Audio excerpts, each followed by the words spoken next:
intinya adalah memang sebenarnya ada hikmahnya juga sih. Hikmah kegagalan di Mertoyudan itu bukan sebagai suatu gagal saja, tapi itu untuk melecut pembelajaran yang betul-betul mengubah jadi baru. Imamat kamu itu tidak sah. Tidak sah. Terus saya bilang, no problem ya, nggak sah. Tapi yang penting kan uskup yang mentahbiskan saya. Jadi tetap saya mengatakan itu sah. Ya.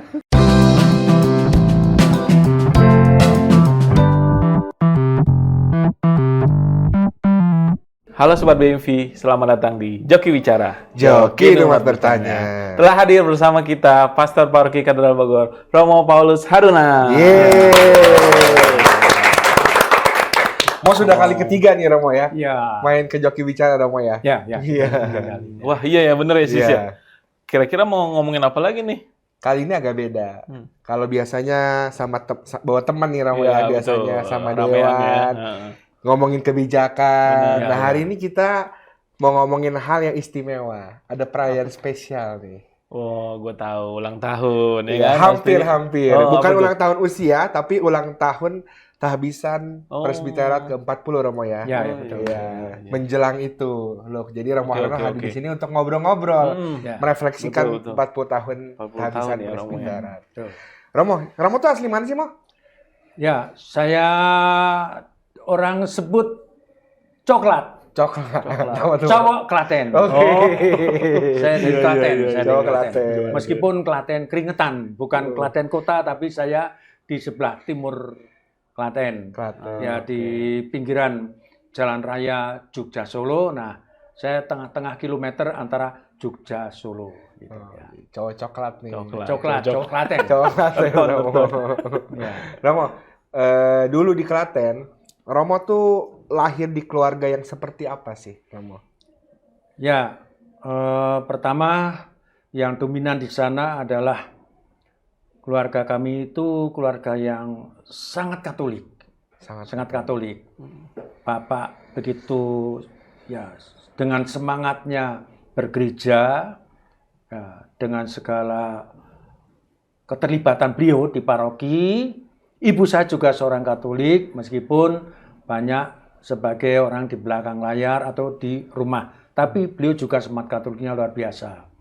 Lalu ayah Katolik, ibu Katolik, dan kami anak-anaknya, kami ini 10 orang bersaudara, juga dibaptiskan sejak bayi. Dan dikondisikan sebagai suatu keluarga Katolik. Dan keluarga Katolik ini sangat tampak karena ya keinginan ayah supaya kami ini berperilaku sebagai orang Katolik. Ibu juga dengan ya tenang, kalem juga mengajak yuk kita menghayati kekatolikan itu. Lalu yang lebih konkret lagi, kami itu dikondisikan pagi hari pada saat bangun pagi, kira-kira ya 4:30, pukul 5 itu sudah bangun atau adik-adik belum dibangunkan, lalu diajak berdoa. Doa harian. Nah, adik-adik mungkin dalam suasana masih ngantuk ya tetap diajak berdoa. Setelah berdoa baru berkegiatan, ada yang di dapur, ada yang di halaman untuk menyapu, atau juga ada yang mencuci atau menyiapkan kamar mandi atau bersih-bersih rumah. Itu baru nanti berangkat ke sekolah. Kami pun semua sekolah Katolik. Semua sekolah Katolik. Ya. Yang tingkat SD di Kanisius, yang tingkat SMP di Pangutiluhur Putra, yang laki-laki di Bruderan, yang perempuan di Pangutiluhur Putri, itu milik susteran. Kalau sana brudernya bruder FIC, kalau susterannya Ursulin. Lalu kalau sore sudah kumpul, ya kami mengerjakan mungkin PR, pekerjaan rumah dari sekolah. Lalu jelang tidur kumpulkan lagi untuk diajak doa bersama. Apa doanya? Ya doa-doa pokok, lalu doa harian, pagi atau doa malam, semuanya dilaksanakan dalam bahasa Jawa. Dan karena sudah begitu didaraskan tiap hari, kami ini termasuk saya sangat hafal doa-doa itu. Doa Bapa Kami, Salam Maria, Aku Percaya, Tobat, terus doa iman, pengharapan itu semuanya dalam bahasa Jawa karena didasarkan tiap hari ya hafal. Seperti 5 perintah gereja, 10 perintah Allah, itu ya hafal semua. Jadi memang nilai-nilai kekatolikan sangat kental dalam keluarga sejak Sangat kecil, kental, Romo ya. sangat kental, sangat lekat ya. Dan ini menjadi semacam mungkin keharusan, kewajiban, tapi sekaligus juga kebanggaan lebih-lebih dari sosok ayah saya. Terus yang lain ya kami karena demikian bisa dibilang ayah adalah nahkoda, leader dari rumah itu ya kami ikutin. Dan itu rasanya mengalir begitu saja, gitu. Iya Romo, jadi memang ternyata fondasinya dari keluarga sudah cukup kuat Romo ya. Ya.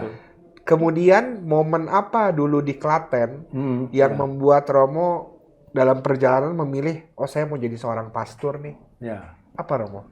Ya, jadi menggarisbawahi tadi kebiasaan hidup sehari-hari itu memang kami adalah benar-benar keluarga Katolik. Mungkin wujud nyata dari istilah bahasa Latin itu ya, Ecclesia Domestica, gereja setempat, atau mungkin Ecclesiola, gereja mini, itu mewujud nyata dalam keluarga kami. Ya. Dan keluarga kami yang sudah demikian aktif menggereja, bapak saya juga pernah menjadi wakil Dewan Pastoral Paroki, menjadi katekis, menjadi prodiakon atau pelayan luar biasa itu. Nah, tempat orang tua saya ini menjadi tempat singgah tiap romo. Tiap romo kalau untuk kepentingan hanya sekedar ngobrol atau lewat rumah saya karena tanya alamat, Pak, Bu, ini alamatnya di mana? Kami akan misa lingkungan. Nah, itu menyapa. Dan juga pernah bahkan romo itu untuk pertemuan di lingkungan, tempat pertemuannya di rumah orang tua saya, lalu romo itu sampai menginap di rumah orang tua saya juga.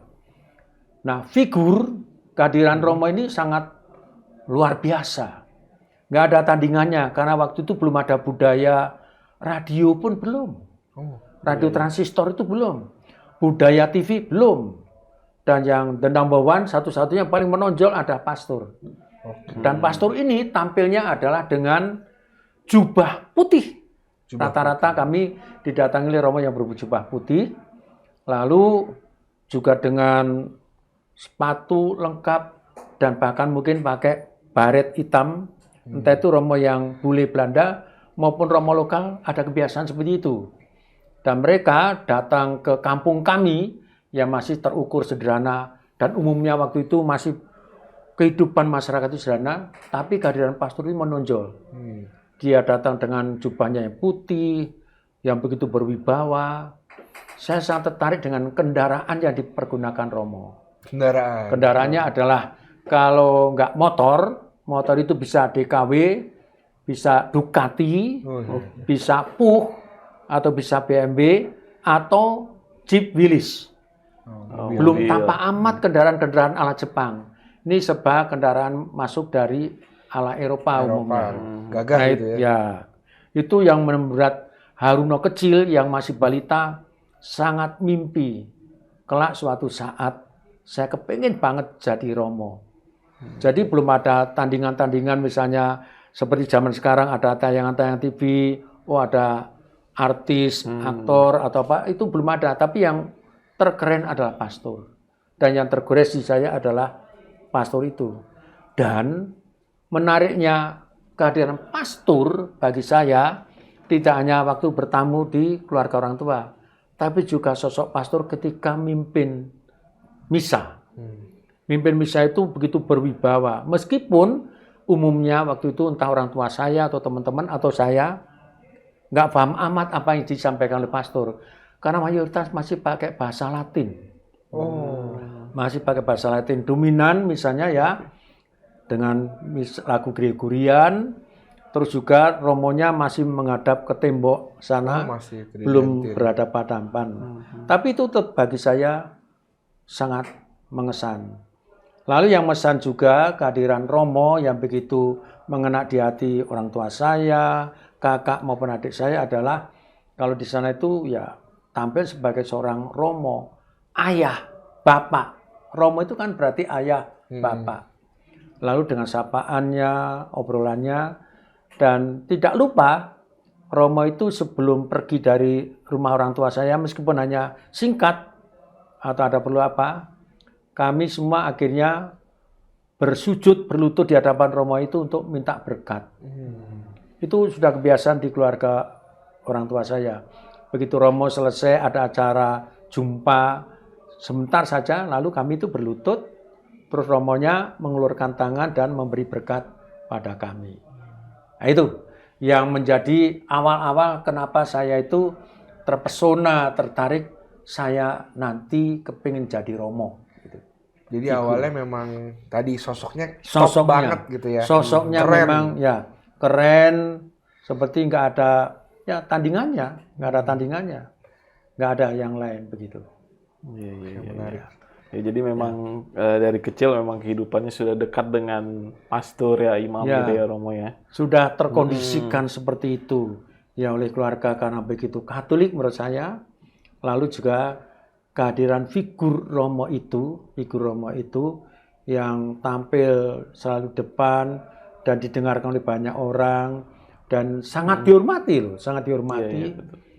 Itu sangat menarik perhatian saya untuk kepingin jadi seorang pastor. Dan menjadi cita-cita Romo dari kecil. Ya, dari balita. Dari balita malah ya. Dari balita. Ya. Iya, oke. Nah, dengar-dengar Romo nih.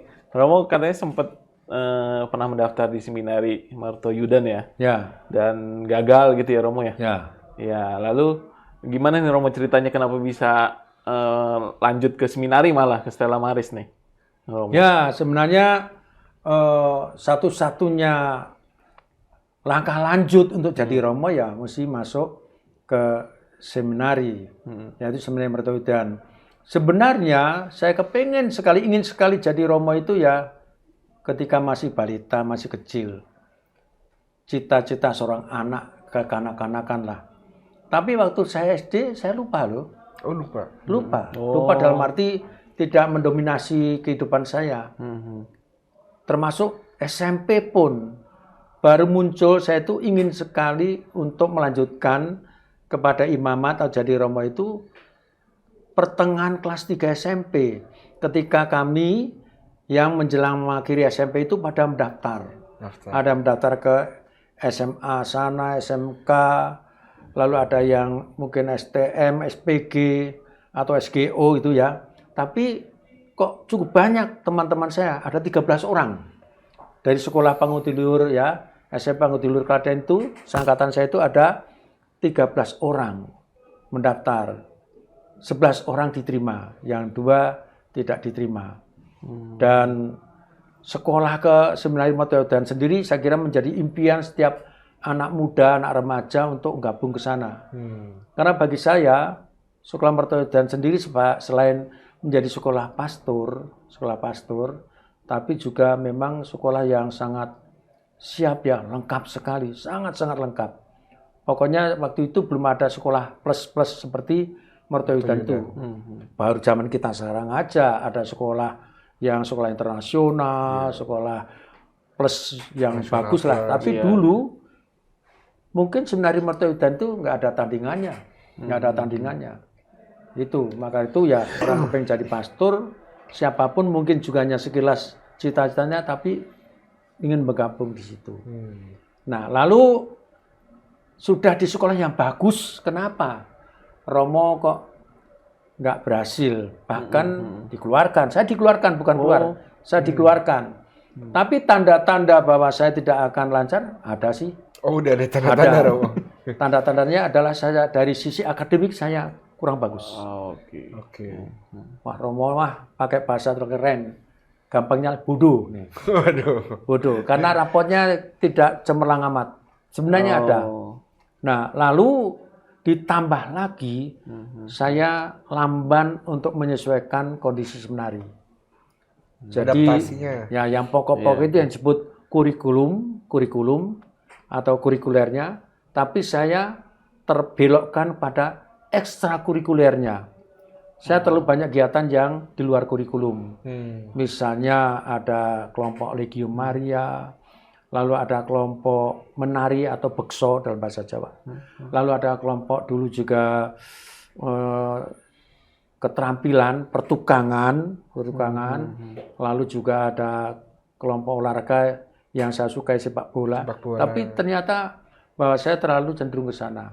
Sudah dari sononya ada kerapuan kelemahan dari sisi akademik, rapot, pelajaran, ditambah lagi ya bergeser ke ekstrakurikuler. Maka pada semester pertama saya sudah peringatkan sebenarnya. Sudah diperingatkan oleh wali kelas, oleh pamong juga. Kamu sulit ini untuk berlanjut. Tapi saya dipertahankan sampai akhir tahun. Dan akhirnya memang tidak memenuhi syarat karena seleksinya ketat. Ya, filternya itu betul-betul filter yang lembut gitu. Ya, saya harus keluar. Demikian, jadi latar belakangnya begitu. Latar belakangnya kok pernah di Mertoidan tapi dikeluarkan. Itu pengalaman yang saya gitu. Terus kenapa bisa lanjut ke Stella Maris nih Romo? Pasti kecewa ya? Iya, kecewa. Romo ya? Jelas saya sangat manusiawi ya. Saya nggak bisa menutup, saya sedih ya. Sedih. Karena pernah mimpi untuk jadi pastor, tapi ini dari langkah yang sangat-sangat awal, saya sudah harus keluar. Realitas saya tidak bisa lanjut nih. Tapi tidak tahu oleh malaikat mana, angin atau hujan mana, teman saya yang dulu sekelas dengan saya namanya Markus Jana Yono itu main ke rumah saya dengan 2 temannya begitu. Dia bilang pada saya, Ron, lu kan sudah nggak di Mertoidan, mau nggak ikut saya ke Stella Maris Bogor? Karena ini suatu tren yang sudah berjalan lama. Banyak orang yang keluar atau tereliminasi dari Mertoidan pindah ke Stella Maris Bogor. Dan bisa dibilang Stella Maris Bogor sifatnya nampung. Tidak ada yang namanya seleksi yang ketat, tidak. Ya, terus akhirnya wah saya senang, mau. Oke, kalau kamu mau ke Stella Maris Bogor, kebetulan ini direktur sekolah asli Klaten juga namanya Romo Andreas Broto Wiratmo, seorang diosesan sini juga, sedang pulang ke Klaten. Saya diajak ngobrol-ngobrol dengan Romo Broto di rumahnya oleh teman saya Yakno Yono itu. Dari ngobrol-ngobrol yang ada, ya sudah, kalau kamu tertarik, tulis aja lamaran kepada rektor seminari. Yang waktu itu Romo Webrans OFM. Ya, dengan ya perbincangan yang serba singkat, sederhana, semua berproses, akhirnya saya diterima di Seminari Stella Maris. Itu. Peralihannya begitu. Jadi sebenarnya sudah semacam tradisi, tren. Banyak sekali teman-teman yang dulunya bisa dibilang mantan, pernah di Mertoidan, bergeser ke sini. Ada yang mungkin waktu tes seleksi nggak diterima, lari ke sini, ke Bogor, ke Stella Maris. Juga yang pernah belajar sana tapi harus keluar, pindah ke sini. Jadi sebenarnya ada sejumlah yang mantan-mantan Mertoidan itu pindah ke sini. Ke gitu, Stella Maris Bogor itu. Oke. Nah, proses di Stella Maris sendiri lebih mudah ya Romo? Ya, sebenarnya sama sih. Kan ini Stella Maris kan memang tidak selengkap Mertoidan ya. Lengkap Mertoidan kan suatu sekolah SMA yang sangat lengkap. Mereka punya jurusan ya IPS, ada biologi, fisika, bahkan belakangan juga ada jurusan sastra atau bahasa. Mereka punya laboratorium yang sangat lengkap, perpustakaan juga lengkap, sarana olahraga lengkap. Sedangkan kalau tadi Luki menanyakan pada saya bagaimana dengan di Bogor Stella Maris prosesnya. Saya kira sama, hanya di Stella Maris Bogor ini satu jurusan saja. IPS sosial saja. Karena memang di sini tidak siap bangun sekolah sendiri, tapi dengan cara bergabung ke SMA Mardiana Sukasari Bogor. Lalu untuk tidak juga begitu jelimet kompleks seminari menerima setiap siswa untuk IPS. Lalu pelajarannya sama seperti anak-anak IPS lainnya. Lalu ditambah tentu cara berasrama, hidup doa, kitab suci, bahasa Latin, bahasa Jerman ditambahkan di seminaris Lamaris. Yang lainnya sama dengan kurikulum IPS pada umumnya. Jadi tidak disebut gampang, tapi sama. Karena kalau memang juga sangat minim angka akademiknya, ada ancaman dia harus DO, harus keluar. Karena kami harus ikutin tata cara SMA Mardiwana Sukasari Bogor. Kalau tidak memenuhi syarat minimal ya harus keluar. Harus keluar. Sama ya. Hanya bedanya adalah saya setelah masuk Lamaris mengalami suatu pertobatan diri atau metanoia. Jadi saya sebenarnya meninggal cari hidup lama dengan menempuh hidup baru. Hidup lama adalah ya seperti itu, akhirnya tidak berhasil apa-apa, tapi saya mempunyai moto yang saya buat sendiri. Betul-betul moto saya itu. Saya punya moto, saya tidak mau salah lagi. Saya tidak mau salah lagi. Dan hasilnya nyata. Rapor saya bagus. Rapor saya bagus. Saya lebih fokus juga untuk seminari. Saya mengikuti irama seminari dengan baik. Intinya adalah memang sebenarnya ada hikmahnya juga sih. Hikmah kegagalan di Mertoyudan itu bukan sebagai suatu gagal saja, tapi itu untuk melecut pembelajaran yang betul-betul mengubah saya jadi baru. Ya itu. Oke, Romo. Nah, pas pertama kali diajak sama temennya Romo nih, kan Stella Maris di Bogor ya, jauh gitu kan, dari Klaten tadi ke Bogor. Nah, Romo langsung nggak pikir panjang ya, langsung. Ya, saya sangat tertarik. Pokoknya saya ingin tetap seminari. Karena memang cita-cita dari ini ya, Romo. Kalau sikap dari orang tua saya, ayah dan ibu netral. Itu pilihanmu.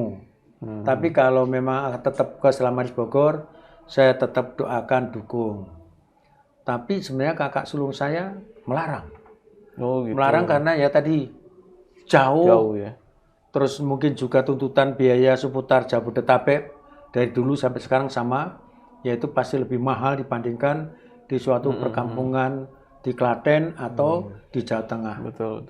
Maka itu kakak saya tidak langsung mendukung sebenarnya.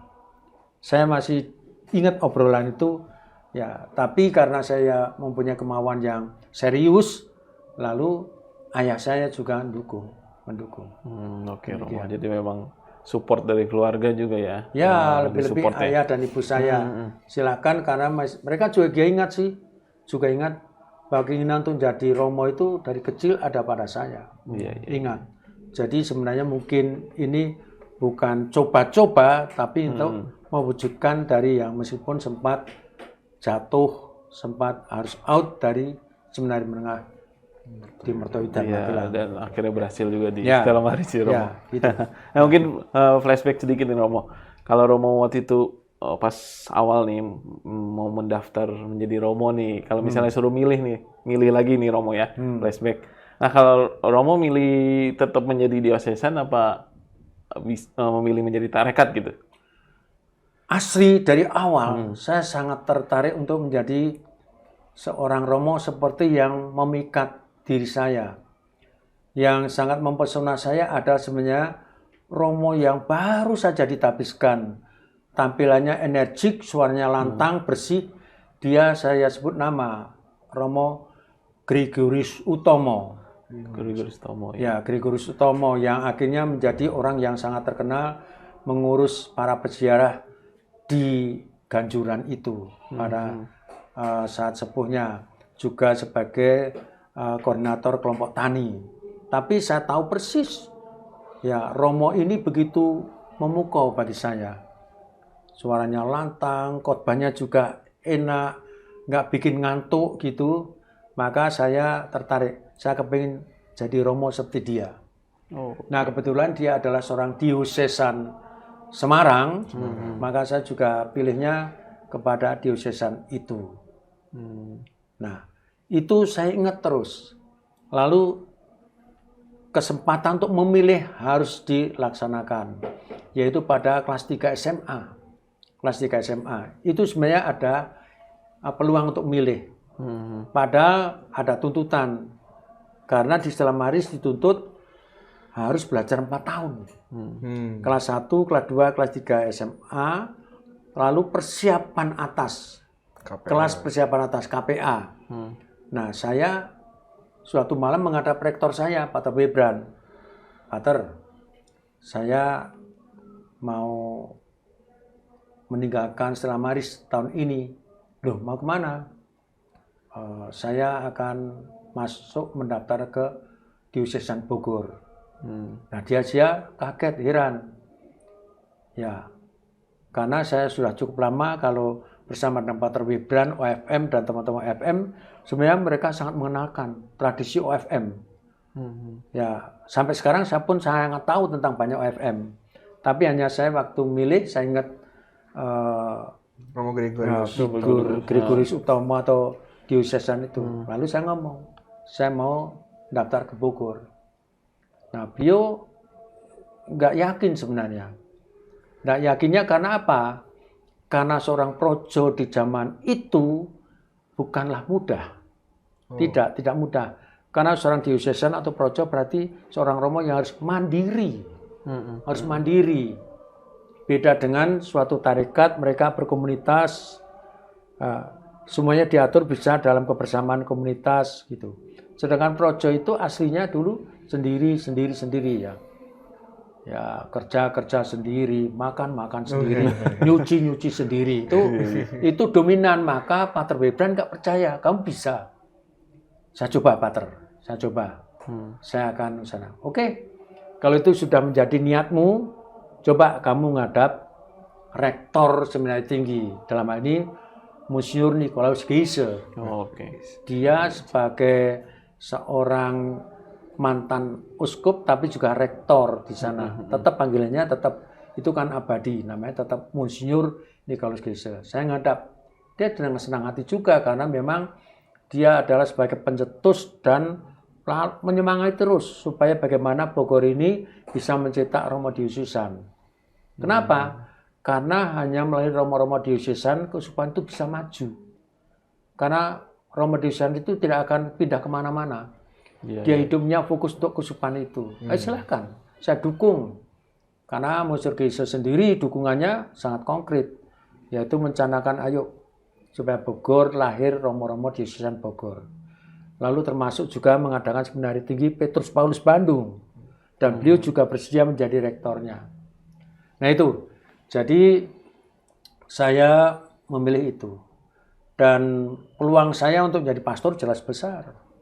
Karena kalau saya lihat romo-romo di sini sudah sepuh-sepuh. Saya nggak seleksi pasti saya kepilih pasti ya. Sudah tua sedikit lagi. Saya optimis lah pasti kepilih. Tapi ditambah juga tentu kondisi rapot saya nggak jelek-jelek amat. Terus saya sudah enjoy banget juga hidup doa, hidup komunitas ala Bogor. Dan saya akhirnya juga milih Bogor karena Bogor adalah sebuah kota dan sebuah keuskupan yang paling saya kenal. Kenapa saya tidak sampai begitu mulu-mulu misalnya milih Semarang, keuskupan lain ya, yang entah mungkin di sana Semarang atau Jakarta. Kalau Jakarta saya takut sebenarnya kalau Jakarta. Takut apa? Jakarta itu multi kompleks lah. Bagi saya serem. Ya. Jadi saya pilih Bogor. Dan yang saya kagumi Bogor artinya yang mencakup dari Anyer sampai dengan Citarum itu memikat saya karena begini. Ini luar biasa. Katanya Sunda is Muslim. Sunda itu identik dengan Islam. Tapi yang menarik adalah, loh, kok di Sunda ada gereja-gereja Katolik, ada sekolah-sekolah Katolik. Saya ingin berbaur bersama Keuskupan Bogor ini. Karena di sini memungkinkan saya juga bisa merasul. Gitu. Itu yang menarik saya, kenapa kok akhirnya memilih Bogor. Ya. Lalu kalau misalnya untuk tarik mundur, suruh milih mana? Ya dulu saya mencoba untuk milih yang lain. Misalnya ya ada tarekat MSF, karena romo-romo saya banyak MSF di kampung saya. Yesuit, ada romo-romo Yesuit. Tapi saya nggak pernah serius untuk MSF atau Yesuit. Lalu yang paling serius adalah figur Romo Utomo tadi itu. Saya ingin juga jadi Romo Projo. Dan kebetulan yang saya pilih adalah Bogor yang sudah saya sangat kenali. Begitu. Iya. Jadi si Romo yang tadi itu sangat berkesan sekali ya Romo. Ya, sangat berkesan. Diosesan itu ya. Figur-figur tidak lewat begitu saja. Ternyata saya mengambil keteladanan, contoh nyata dari pastor-pastor yang ada di hadapan saya itu. Gitu. Oke. Iya. Iya Romo. Romo dalam perjalanan Imamat Romo Haruno, karena kami kan juga kita banyak cerita Romo ya dalam penggarapan buku. Satu hal yang menarik waktu itu adalah proses lahirnya Imamat dari Romo Haruno. Ketika Romo lahir di masa diakonat yang singkat, kemudian di tengah ketidakidealan ya Romo ya. Tempat retret diakon, retret imam. Tapi Imamat itu bisa bertahan sampai dengan menuju 40 tahun ini. Gitu Romo. Boleh nggak diceritakan waktu itu kok bisa kondisi ketidakidealan itu justru malah jadi sumber kekuatan? Ya, memang bisa dikatakan dengan singkat, saya ini adalah anak zaman. Anak zaman adalah zamannya waktu itu ya seperti itu. Zamannya apa adanya. Kalau dibandingkan dengan zaman real sekarang, sangat apa adanya. Lalu misalnya untuk kondisi seminari tinggi sendiri, dari seminari menengah menuju seminari tinggi. Saya dari Seminari Islam Maris Bogor, lalu melanjutkan belajar ke seminari tinggi.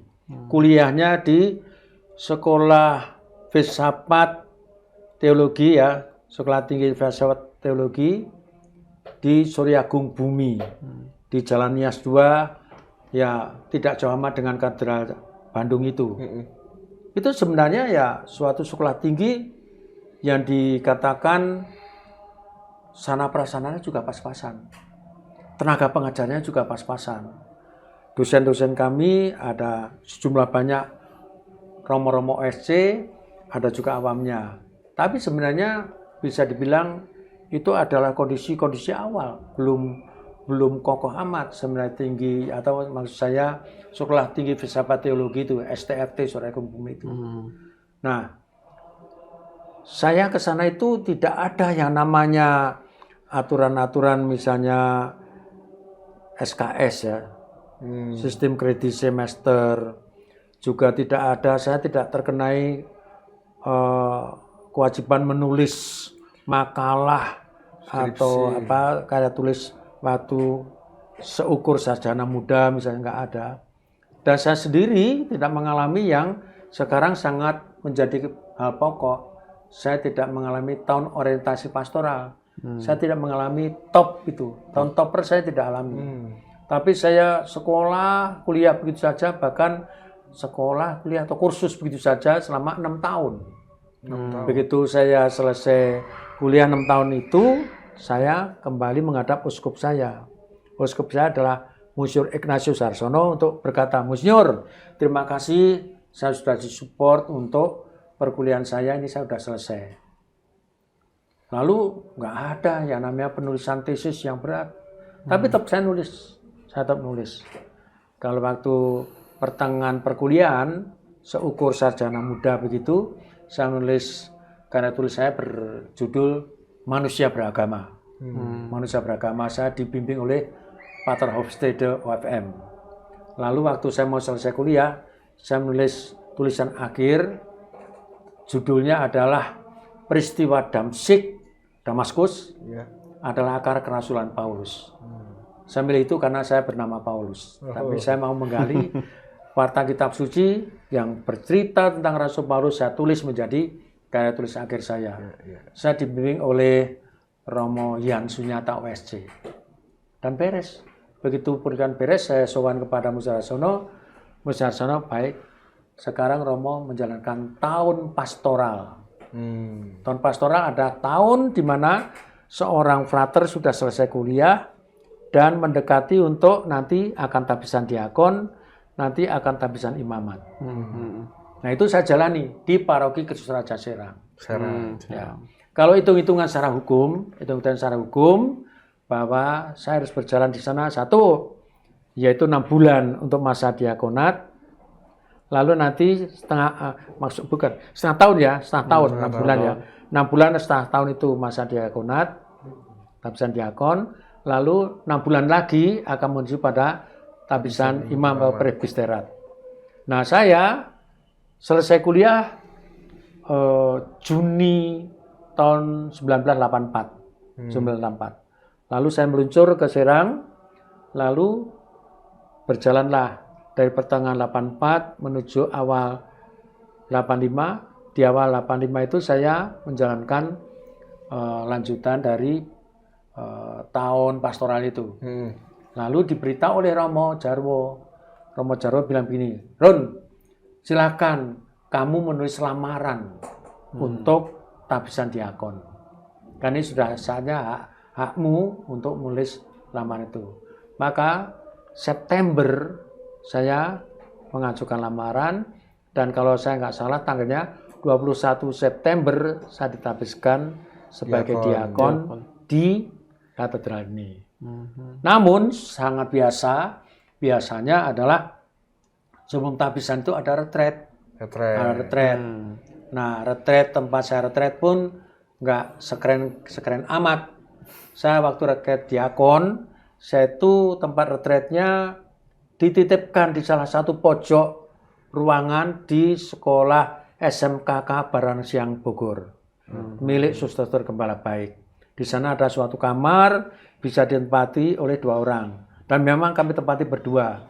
Saya Romo Haruno dan teman saya Stefanus Akut menjalankan retret diakonat saya di sana. Berapa hari? Ya mungkin berapa hari dengan bimbingan Monsinyur Geise. Langsung. Beliau datang hanya jam 9 pagi sama jam 4 sore. Jam lain saya dibebaskan. Nah, dibebaskan untuk refleksi sendiri gitu. Nah, setelah itu saya tabisan diakon. Saya ditabiskan diakon di katedral ini.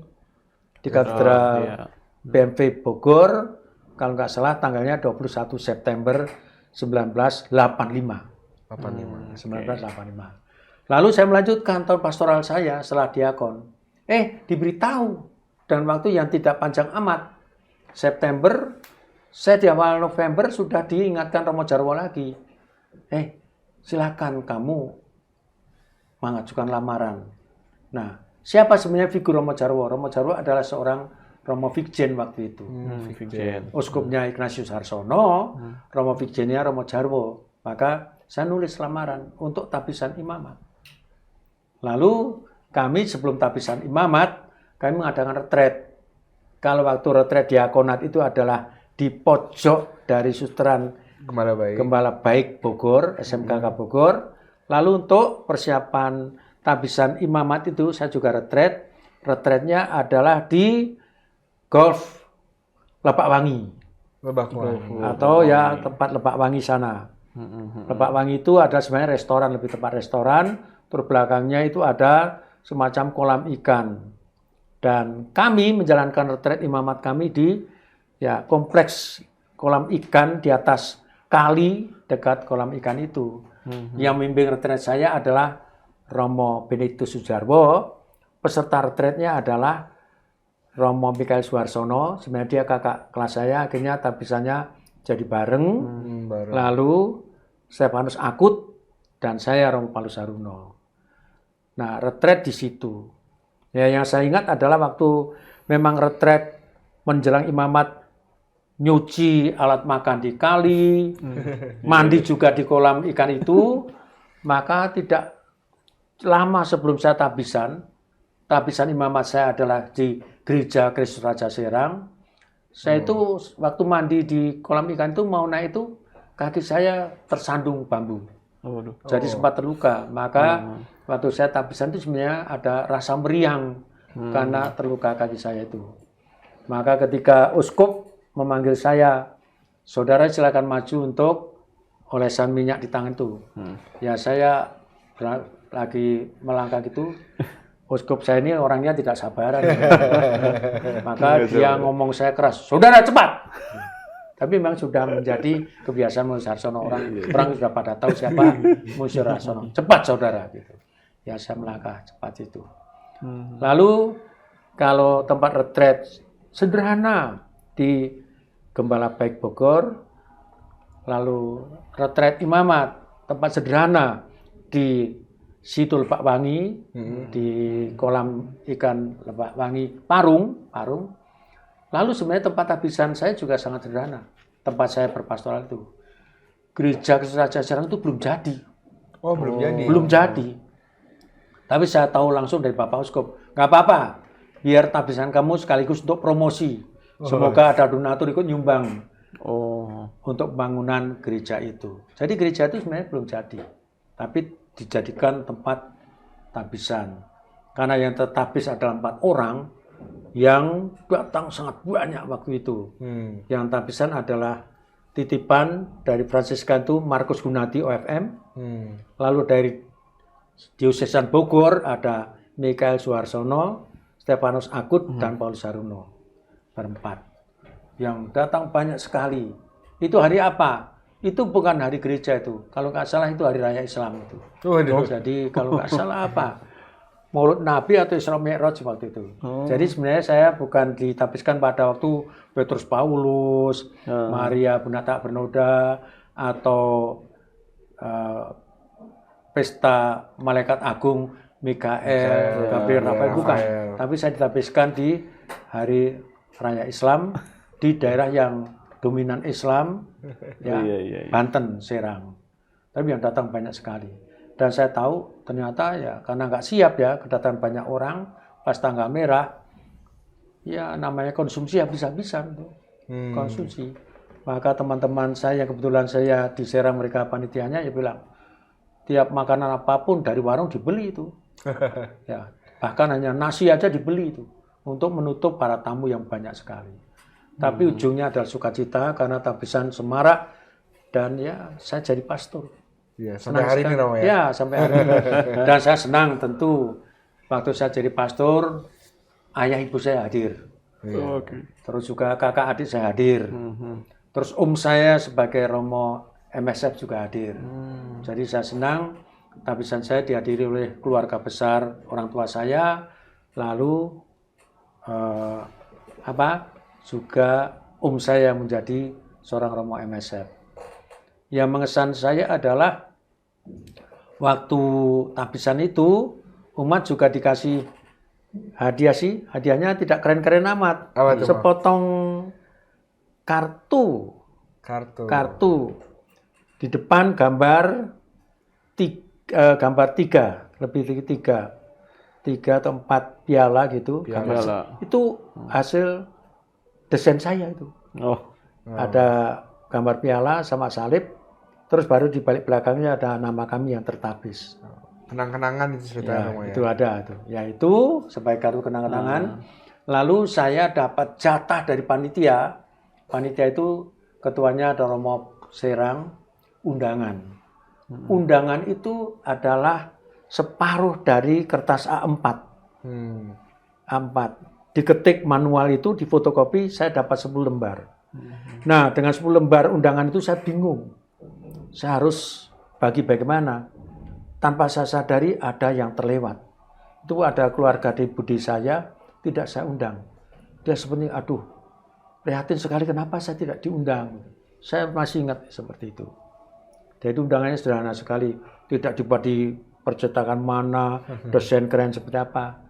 Itu hanya separuh dari A4, ketikan manual, difotokopi, di tukang fotokopi, diserahkan pada saya. Semua sebenarnya kalau tadi John Sis menanyakan bagaimana kondisi saat itu, memang semuanya serba sederhana.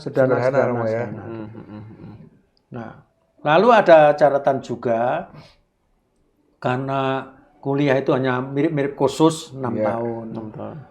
Tahun pastoral, tahun top ya, tahun orientasi pastoral nggak ada. Lalu kayak tulisnya juga nggak bagus-bagus amat. Lalu nggak ada TOEFL segala. Lalu ya pokoknya seperti itulah. Lalu retret pun seperti itu. Lalu bahkan antara tabisan diakon menuju imamat itu dari September menuju November pendek sekali. 2 bulan saja. Maka teman saya Romo Yohanes Trianto bilang, Ron, apa mau? Imamat kamu itu tidak sah. Waduh. Tidak sah. Terus saya bilang, no problem ya, nggak sah. Tapi yang penting kan uskup yang mentafsirkan saya. Jadi tetap saya mengatakan itu sah. Ya, itu. Jadi kok nggak ideal-ideal amat, tapi ya memang kondisinya seperti itu. Mungkin lebih tepat saya sebagai Romo alam terbuka aja lah. Alam terbuka. Jadi saya bukan orang kampus, saya bukan seorang kantoran, tapi akhirnya saya dimatangkan ya di tengah-tengah umat. Gitu. Tapi justru ketidakidealan itu mematangkan Imamat Romo ya, Ya, sampai dengan betul. hari ini. Betul. Iya. Ya, jadi artinya seperti ini. Tapi ya nggak jadi masalah. Karena kebetulan dari awal saya tidak masalahkan. Yang terpenting adalah ungkapan yang sangat sering kita pakai itu. Mimpi jadi kenyataan itu, dari ingin jadi pastor yang sampai tapisan pastor itu sudah kejadian yang sangat-sangat luar biasa bagi saya. Gitu. Oke, Romo. Nah, Romo kan tadi udah cerita banyak nih mengenai kondisi Romo saat retret, terus saat tabisan ya Romo ya.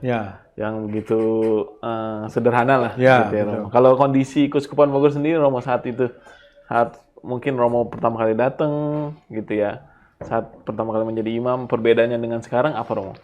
Kondisinya?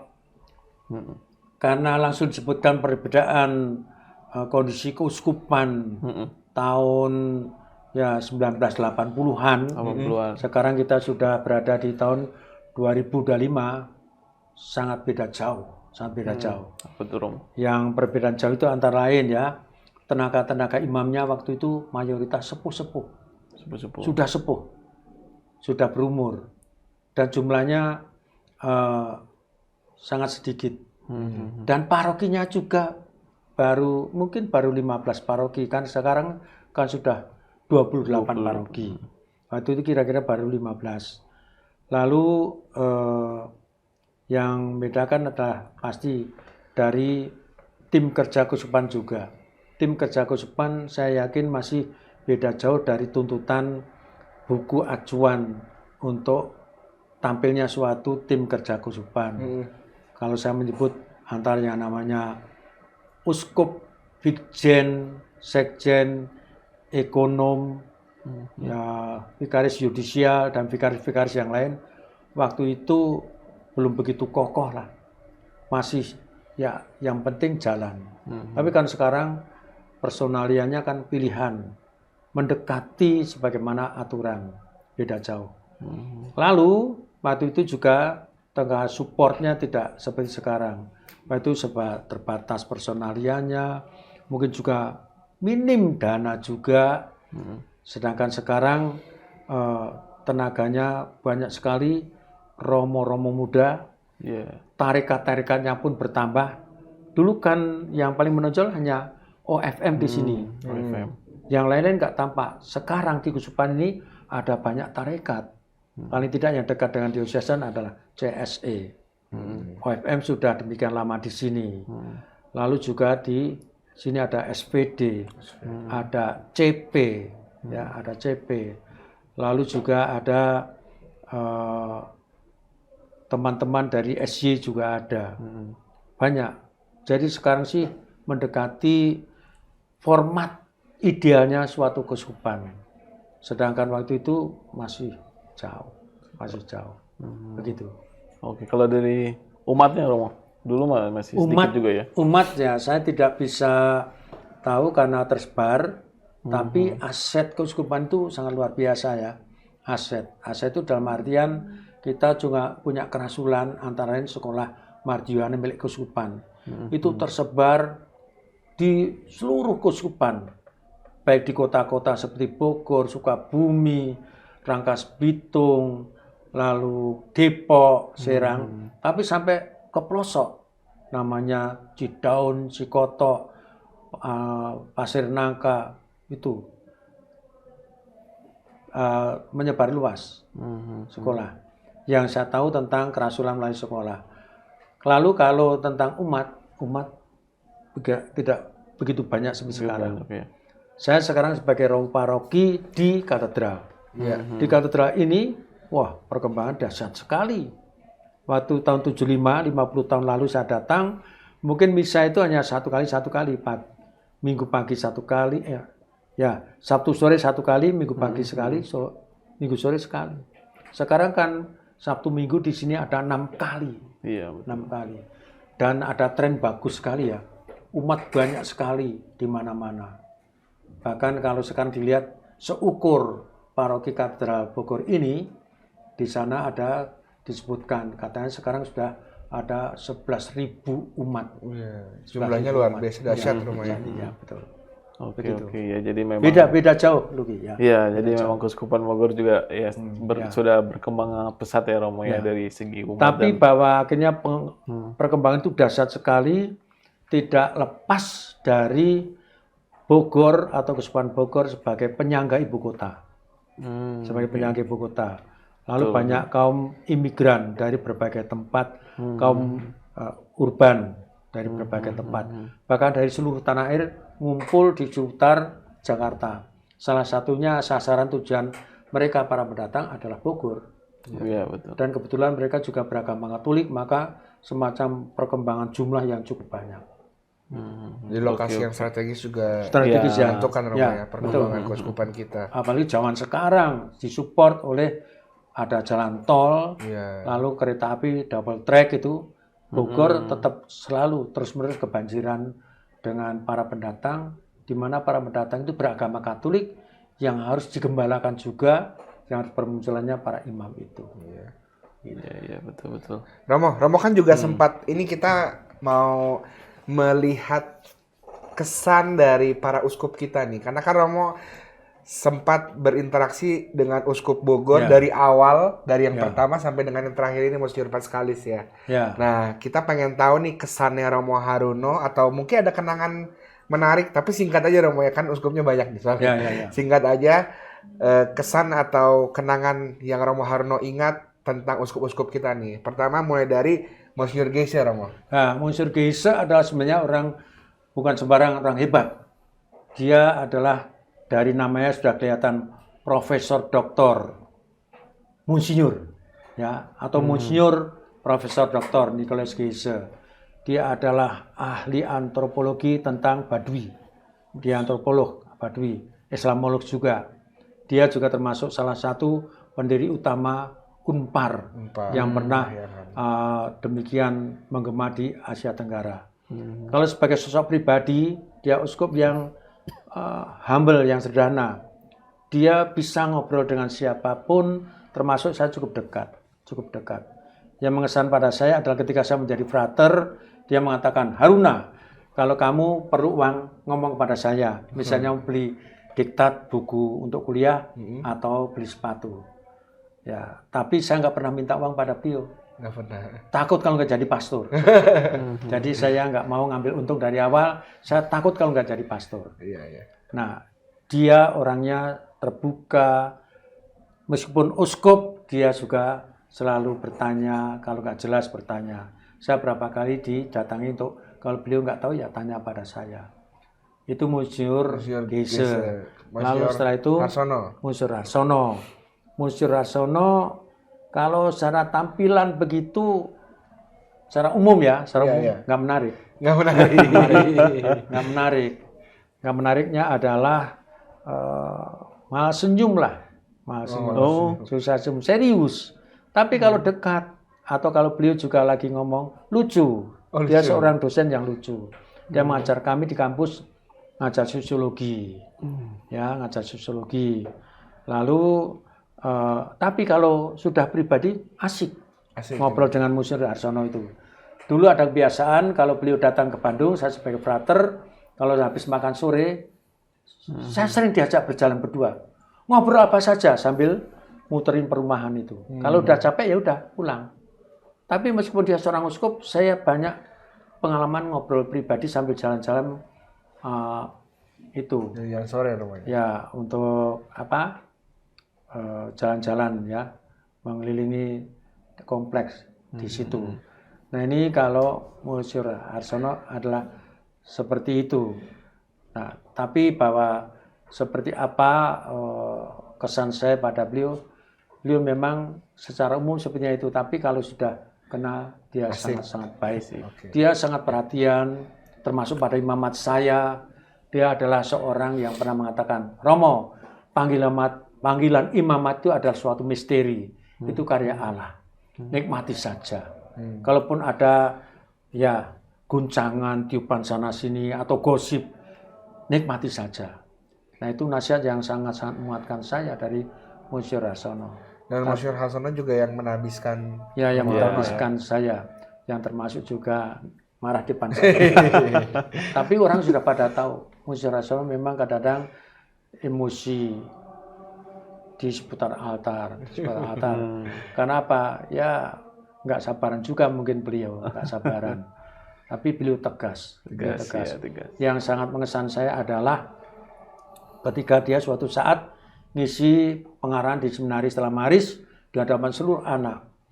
Dan dia ngomongnya galak sekali. Dia ngomong begini, kalau kalian ke seminari ini, tinggal di sini, hidup di sini, kalau memang tidak mau jadi pastor, saat ini juga kalian keluar. Bawa koper kalian keluar. Gitu. Jadi dia mengingatkan seminari identik ya ayo jadi orang yang menuju pada imamat. Nah, ini muncul. Selanjutnya Romo, Monsignor. Kalau Monsignor Leo sempat ini nggak, Mo? Monsieur Leo serba singkat ketemunya. Cuma setahun ya? Nggak begitu kenal. Nggak terlalu kenal. Dia juga nggak mengenal kami. Ya. Karena dia dulu di Jakarta banyaknya. Tapi kan secara kedinasan kan sebagai yang administrator apostolik atau yang merangkap sini waktu itu. Nah, lalu dia orangnya kaku, memang dari sononya kaku dia. Kaku. Mungkin ya kalau disebut galak ya galak. Segalak dengan namanya Leo itu galak. Galak orangnya. Dia sendiri pernah cerita, sebenarnya dia pernah cerita. Ya, suatu saat dia didatangi oleh orang, waktu beliau tugas di Blok B katanya. Saya tugas di Blok B, datangin orang. Lalu saya sebagai Romo muda, saya Romo Vikaris itu. Nah orang itu ya prinsipnya minta bantuan keuangan lah. Nah saya juga tidak punya uang. Lalu saya tidak perhatikan dia. Terus oleh orang itu saya dikatakan, jadi Romo nggak ada gunanya itu. Terus saya pun juga jawab pada orang itu, memang saya tidak berguna. Yaitu Monsieur Leo, tapi orangnya begitu tegas. Lalu karena terlalu sedikit, ketika saya dengan Frater Tri Harsono mencoba sowan beliau ke Keuskupan Jakarta, waktu itu ada permasalahan Buah Maria. Saya sebenarnya ingin sedikit cerita beliau supaya mendengar, tapi sebenarnya beliau juga tidak memberi waktu. Maka sebenarnya kalau tentang Monsieur Leo kami sangat-sangat minim, pengalaman pribadi sangat minim. Padahal waktu itu kami menyempatkan saya sebagai Romo Paroki Rangkas Bitung mau bicara sedikit tentang Buah Maria yang sedang diguncang dibawakan itu, tapi saya nggak dapat kesempatan. Tapi kalau secara umum jelas beliau adalah cocok untuk jadi Uskup Jakarta, yang kompleks banget, yang tantangannya tidak gampang itu. Cocok dia sebagai Uskup Agung Jakarta. Monsignor Mikael, Romo? Monsignor Mikael yang Monsignor Mikael orang yang sebutkanlah ya ditunggu-tunggu ya, karena agak lama kita kan menunggu untuk hadirnya seorang uskup setelah Monsieur Harsono mengundurkan diri. Monsieur Harsono kan mengundurkan diri. Sebelum apa tapi mundur. Nah, lalu setelah menunggu kita mendapatkan Monsieur Mikael. Nah, Monsieur Mikael itu ya saya nilai sebagai orang yang sederhana. Sederhana mungkin sebagai seorang Fransiskan. Yang unik bagi saya Monsieur Mikael adalah seperti apa yang dikatakan Romo Sekjennya, Sekretaris Jenderalnya. Sekretaris Jenderalnya Monsieur Mikael adalah almarhum Romo Sumardio. Romo Sumardio bilang, kalau ketemu Monsieur Mikael, apalagi mau menyerahkan konsep apa, ballpoint, pensil, dan lain singkirkan. Kenapa? Pasti semua akan dicoretin oleh dia. Ya, dia selalu serba pokoknya punya pendapat sendiri, Iya, punya pendapat sendiri. Jadi tidak langsung sependapat dengan ide yang sudah kita siapkan. Ya, maka kalau di situ ada ballpoint, ada pensil, pasti akan dicoretin. Nah, begitu. Jadi kesan kami. Tapi bahwa waktu Monsinyur Mikael ada suatu hajatan besar untuk Keuskupan Bogor ini, hajatan besar, yaitu sinode pertama di Cipanas, yang akhirnya melahirkan visi misi Keuskupan yang masih terus dipakai sampai sekarang. Iya. Visi misi Keuskupan itu terlahir di Hotel Sentosa Cipanas waktu sinode pertama. Lalu beliau masih juga sempat menjadi gembala yang menjadi pengendali atau nahkoda waktu ada Temu pastoral 2006. di Cikanyere. Di sana dia juga mencanangkan yang masih terus kita jalankan, yaitu adanya CAP, kursus evangelisasi pribadi. Beliau mengatakan CAP adalah sebagai kesempatan rekatekisasi dewasa untuk orang dewasa. Lalu melalui dia juga ada suatu keputusan yang sangat berguna juga, disebutkan 5% dari kolekte diperuntukkan untuk kaum muda. Oh, masih berlaku sampai sekarang. Ya, gitu. Itu yang saya sangat terkesan pada Monsinyur. Tapi dia orang sahaja, asli dia seorang Fransiskan dan menjalankan masa pensiunnya juga sangat sederhana sekali, tinggal di tempat asal Labuan Bajo itu dengan cara berkebun, malah sehat. Itu saya kira menghadapi masa pensiun yang bagus seperti Monsinyur itu. Terakhir Monsinyur Pascalis, Romo. Monsinyur Pascalis, saya minum dulu ya. Silakan, Romo. Boleh, silakan. Banyak, Romo ya. Banyak, benar. Monsinyur Pascalis. Monsinyur Pascalis adalah seorang uskup yang sangat muda. Usia pribadi di bawah saya, usia sebagai imam juga di bawah saya. Mungkin bedanya 6 tahun mungkin. Tapi kembali ya, siapapun orang itu kalau uskup itu sudah pasti orang oke. Dan beliau juga orang oke. Maka ketika beliau ditunjuk sebagai uskup, kami senang sekali. Bagi saya Monsinyur Pascalis sangat komunikatif. Gampang sekali ngobrol, sangat komunikatif. Lalu kalau habis ngobrol biasanya beliau kalau sudah ngomong oke itu berarti kita harus berhenti. Oke itu berarti harus stop. Kalau orang yang tidak tanggap itu ngeyel namanya. Kalau sudah oke harus stop. Lalu yang kedua, beliau selalu mengapresiasi. Saya merasa diapresiasi beliau kalau beliau sudah menunjukkan 2 jempol, mantap. Itu sangat sugestif sekali. Beliau membuat orang bersemangat. Kalau lihat karya kita, pekerjaan kita, apa yang kita lakukan, beliau mengatakan mantap. Itu ciri khas dari Monsinyur Pascalis. Lalu yang mengesan adalah itu yang saya idam-idamkan juga, bahwa semakin ke sini semoga keuskupan ini menjadi sebuah keuskupan yang ideal. Jadi Monsinyur mensupport seluruh bagaimana pengembalaan di keuskupan ini, lalu tim kerja beliau sendiri semakin lengkap. Ya ada Vikjen, Sekjen, Ekonom, Vikaris Yudisial, ditambah lagi Vikaris Pendidikan, Vikaris Sosial Kemasyarakatan. Dan juga melibatkan ahli-ahli yang sangat mensupport beliau. Ada notaris, ada akuntan, nah itu. Ini sudah semakin mendekati supaya keuskupan ini tergembalakan dengan baik-baik.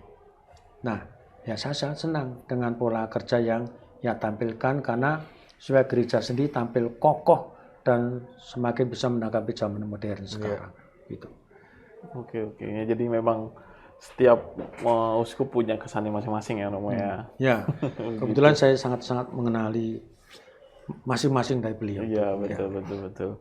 Nah, Romo nggak afdol nih kalau Romo sebagai Romo senior nih nggak kasih pesan ke imam-imam muda nih, Romo. Mungkin boleh pesannya buat imam-imam muda, Romo? Pesannya nggak banyak-banyak, tapi saya langsung mengajak romo-romo muda. Yang saya ajakkan adalah, mari satu, kita berteman dengan siapapun. Teman adalah menjadi energi kita. Energi kita. Entah itu dengan yang senior maupun dengan yang medior, yang junior. Mari kita berteman. Lalu yang kedua adalah kehadiran.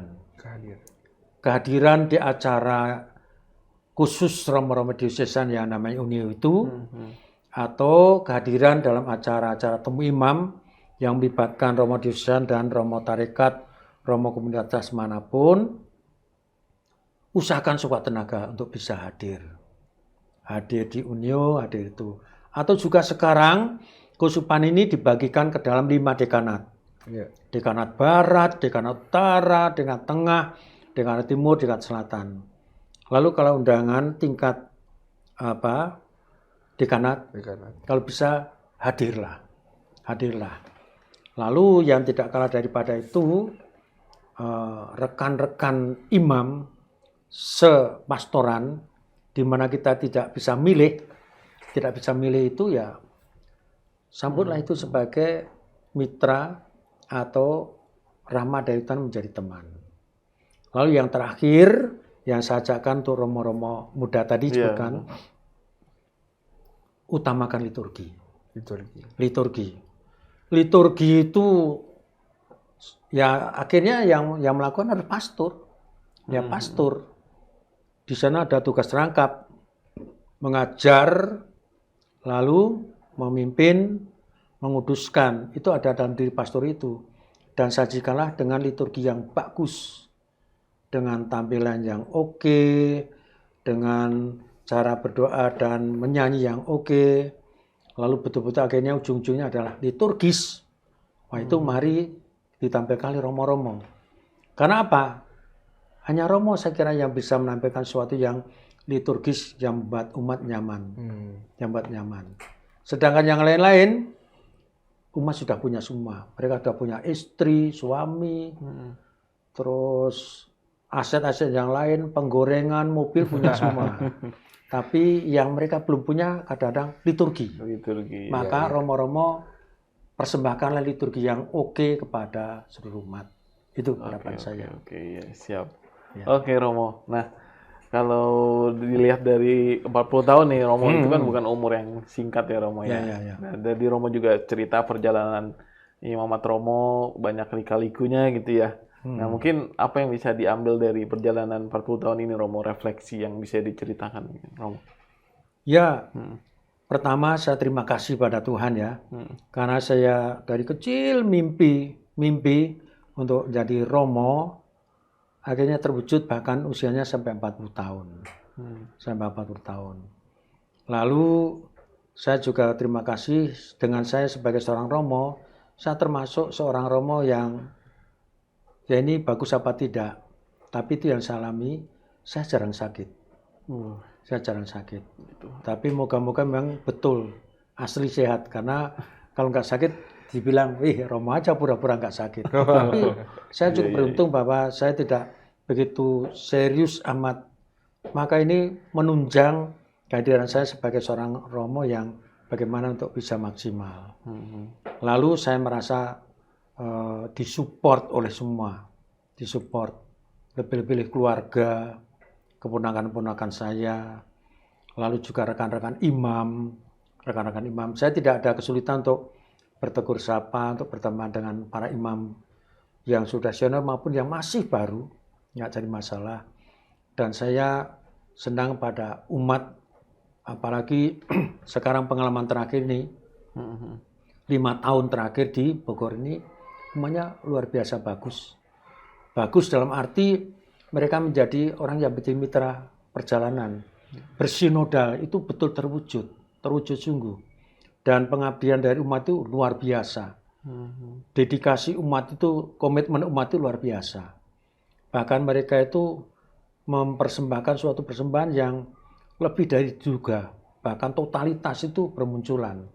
Entah itu rekan-rekan di DPP, rekan-rekan di DKP, rekan-rekan jahat di wilayah maupun lingkungan.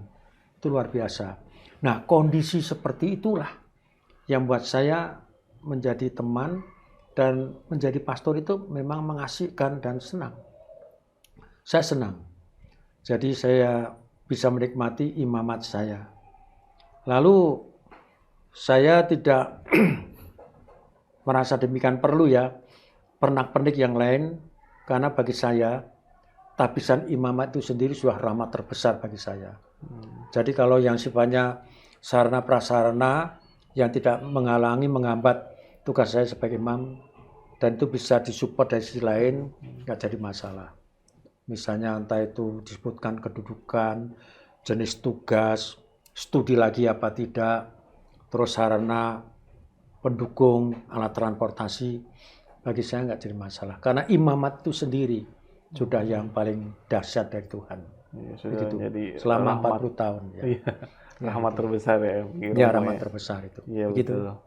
Oke Romo, ya luar biasa sekali Romo. Ya. Perbincangan kita hari ini sudah Ya, menceritakan. sangat terima kasih juga sudah Iya. diundang oleh Komsos Oke. untuk boleh bersharing. Semoga sharing Iya, saya ini betul. memberi manfaat bagi banyak umat, juga untuk perkembangan Kuspan Bogor ini, karena saya dibesarkan oleh Kuspan ini lebih-lebih dalam 40 tahun belakangan ini, lalu juga tentu oleh teman-teman saya di Paroki BMP Katedral Bogor, dan juga secara khusus tentu saya kenal dekat dengan teman-teman Komsos, sehingga saya pun bisa dikenalkan lebih luas kepada paroki lain melalui Komsos ini. Terima kasih. Sama-sama, Romo. Tapi belum selesai Romo, masih Ya. ada satu segmen Ya. lagi nih. Ya.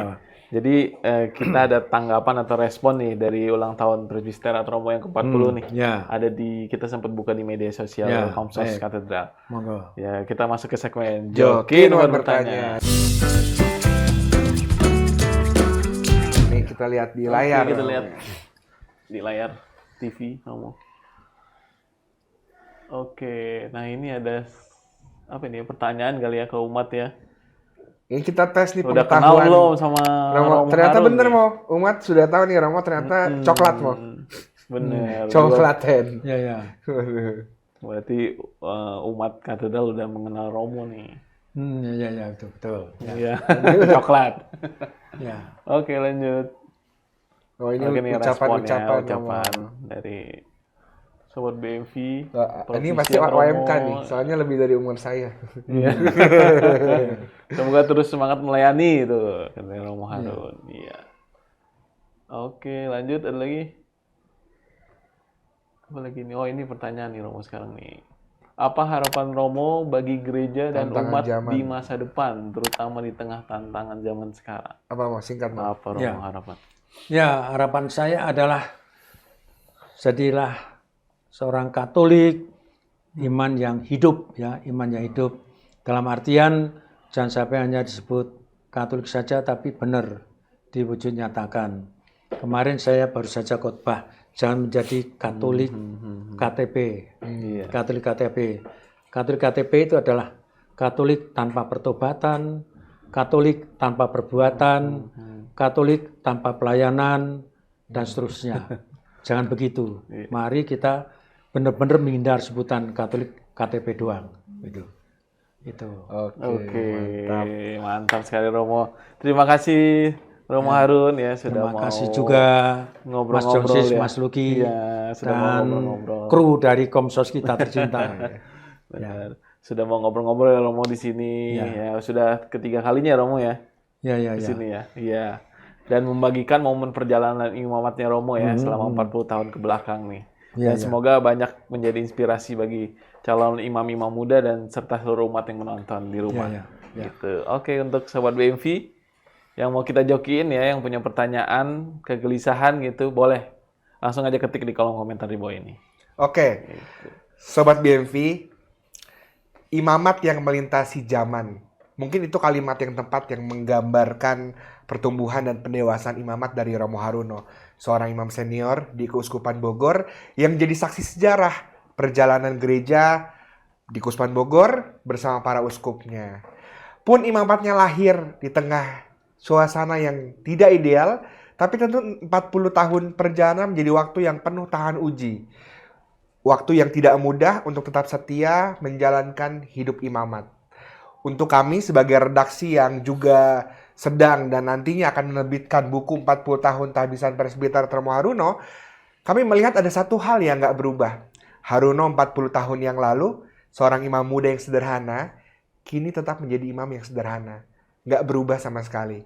Pun diberikan banyak ladang untuk digarap, Romo Haruno tetap setia pada sebuah panggilan, pada satu panggilan. Berbagai kisah lengkapnya dapat nanti Anda baca dalam buku Banyak Ladang Satu Panggilan, sebuah cerita perjalanan 40 tahun imamat Tahbisan Presbiterat dari Romo Haruno. Juga di Berita Umat edisi November. Romo Haruno, seorang pastor paroki katedral, seorang imam yang sederhana, selamat merayakan 40 tahun Tahbisan Presbiterat dan terima kasih sudah hadir di Jogja. Terima kasih. Terima kasih Romo. Sampai jumpa Sampai jumpa teman-teman. lagi semuanya. Dadah. Terima kasih.